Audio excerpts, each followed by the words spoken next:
మనిషిని బ్రహ్మయ్య మట్టితో చేశాడని ఏ శాస్త్రంలో ఉంది సార్?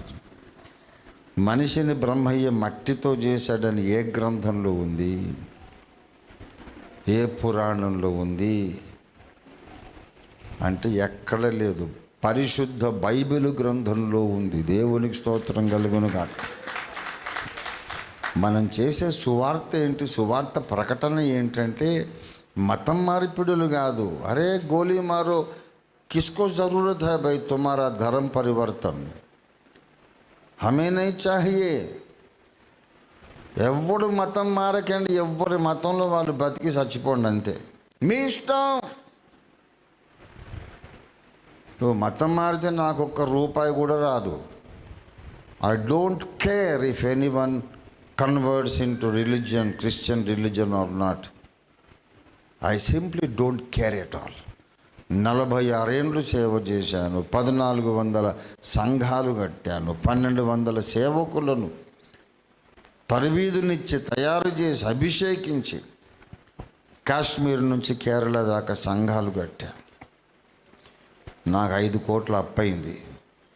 నాకు సొంతిల్లు లేదు. ఎవడా బేవఖూఫ్ మతం మార్చి డబ్బులు సంపాదించుకుంటే ఎవడా పందిగాడు చెప్పింది? గలత్ ఫహమీ హాయ్. క్రైస్తవులు చేసేది డబ్బాషతో మత ప్రచారం చేస్తున్నారు. డబ్బులు ఇచ్చి మార్చుకుంటారు. ఎవడరా చెప్పింది? 4 కిలోల బియ్యం ఇచ్చి మార్చుకున్నారట. హౌలగాడు చెప్తాడు. మరి నువ్వు 5 కిలోల బియ్యం మళ్ళీ మారుతాడు కదా. ఎవడ హౌలగాడు చెప్పింది? ఎవడు బియ్యానికి మారడు.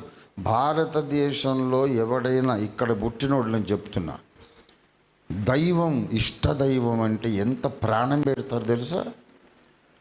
చచ్చైనా పోతారు కానీ తమ ఇష్టదైవాన్ని వదిలిపెట్టరు. భారతీయుని రక్తంలో దైవభక్తి ఉంది.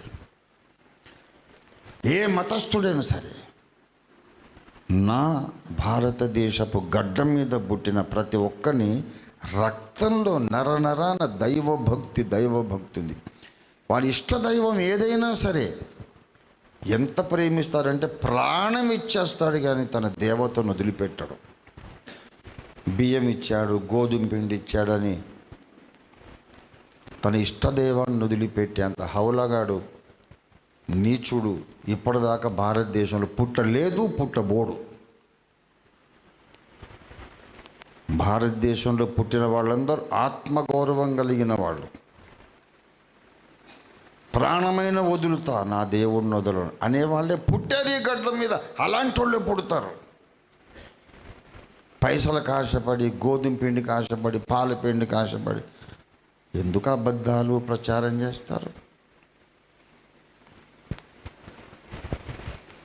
గోధుమ పిండికి ఆశపడి మారారంటే మరి కోటీశ్వర్లు ఎందుకు నమ్ముతున్నారు యేసయ్యను? అగ్రకులస్తులు, బ్రాహ్మణులు ఎందుకు నమ్ముతున్నారు యేసయ్యను? న్యాయం మాట్లాడాలి.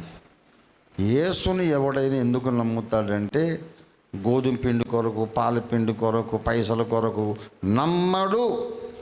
ఒక లాజిక్ ఉంది. ఆ లాజిక్ వాని బుర్రకెక్కినప్పుడు నమ్ముతాడు. దేవునికి స్తోత్రం కలుగును.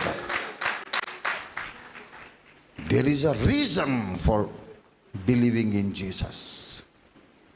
यीशु मसीह के ऊपर विश्वास करने के लिए एक वजह है. उस वजह के कारण लोग प्रभु यीशु मसीह को स्वीकार करते हैं. पैसों के लालच में नहीं, बिल्कुल नहीं. प्रियुలారా, యేసు ప్రభు వారు మనల్ని సర్వలోకానికి వెళ్ళి సువార్త ప్రకటించమన్నాడు. ప్రకటిస్తున్నాం. మనం చేసే సువార్త ప్రకటన ఏంటంటే కన్వర్ట్ కండి అని కాదు. అయ్యో బాబు కన్వర్ట్ కాకండి, అసలు కన్వర్ట్ కావద్దని కూడా ఉంది బైబిల్లో. సత్యం తెలుసుకోండి అంతే. తర్వాత మీరు ఆచరిస్తారో లేదో మీ ఇష్టమే. మీరు వెళ్ళి సర్వలోకమునకు వెళ్ళి సర్వ సృష్టికి సువార్త ప్రకటించండి అన్నాడు యేసయ్య కదా. నమ్మి బాప్తిస్మం పొందినవాడు రక్షింపబడు, నమ్మని వానికి అంటే నమ్మినోడు ఉంటాడు, నమ్మనోడు ఉంటాడు కదా. ఎట్లన్నా చేసేవాడిని కొట్టి కొట్టి కొట్టి ఎట్లన్నా చేసేవాడిని మార్చండి అని లేదు. చెప్పండి, నమ్మితే నమ్ముతాడు, లేకపోతే లేదు. అంత లిబరల్గా ఉంటాడు ఆయన. నమ్మినా నమ్మకపోయినా పర్యవసానాలు మీరే అనుభవిస్తారు.